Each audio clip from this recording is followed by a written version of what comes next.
Late-night air is thick with political comedy, but last night, a presidential tweet transformed a television monologue into a central front in the ongoing war between the White House and the media.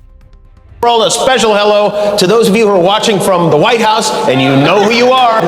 At 12:49 in the morning, just minutes after Jimmy Kimmel's show ended on the East Coast, President Trump launched a direct attack, demanding to know why ABC keeps, and I quote, "a man with no talent and very poor television ratings on the air." Why does ABC Fake News keep Jimmy Kimmel, a man with no talent and very poor television ratings, on the air? The president concluded his post with a three-word command: get the bum off the air. Get the bum off the air. Kimmel's response on his show was pointed and personal. He noted the irony of the president watching him live, and stated, "It's viewers like you who keep us on the air." I think this is interesting. At 12:49 a.m., 11 minutes after the show ended on the East Coast, which is nice. He watches us live. Hi, Mr. President.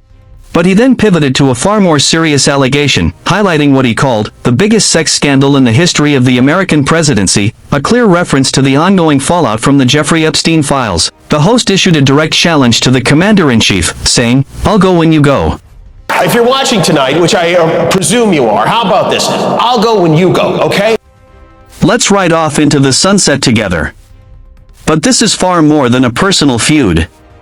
Kimmel alleges these attacks are part of a broader, more dangerous pattern.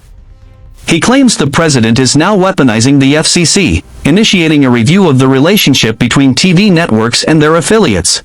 Is that the FCC now launching what they call a review of the relationship between TV affiliates and the TV networks. Furthermore, according to a report from The Guardian, billionaire Trump ally Larry Ellison allegedly engaged in a call with the White House to discuss the firing of specific CNN hosts disliked by the president, including Brianna Kaylar and Aaron Burnett. The implication is a chilling one, a direct attempt to influence a free press to suit political win. But the situation escalated far beyond television personalities.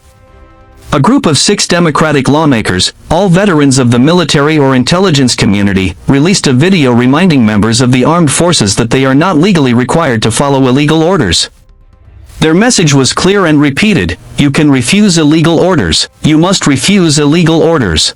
The president's response was swift and severe. On social media, he accused them of, and I quote, seditious behavior from traitors. In a subsequent post, he went even further, stating this behavior was punishable by death. This prompted one of the most surreal moments in recent White House press briefing history, when a reporter was forced to ask Press Secretary Caroline Leavitt, just to be clear, does the president want to execute members of Congress? The response was a simple no. Meanwhile, as the president was leveling these grave accusations, he signed the bill to release the full cache of Epstein documents, a move he took full credit for in a lengthy, celebratory post. Kimmel satirically reenacted the signing ceremony, presenting the president with a commemorative item for, quote, all the filthy, dirty things your friends were up to. With the Justice Department now having 30 days to release the files, the political temperature is set to skyrocket.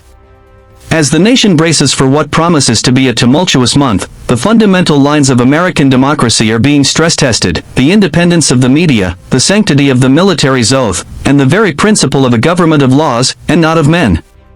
The question now is not just about a late-night host's job, but about how far the power of the presidency will go, and where the country draws the line.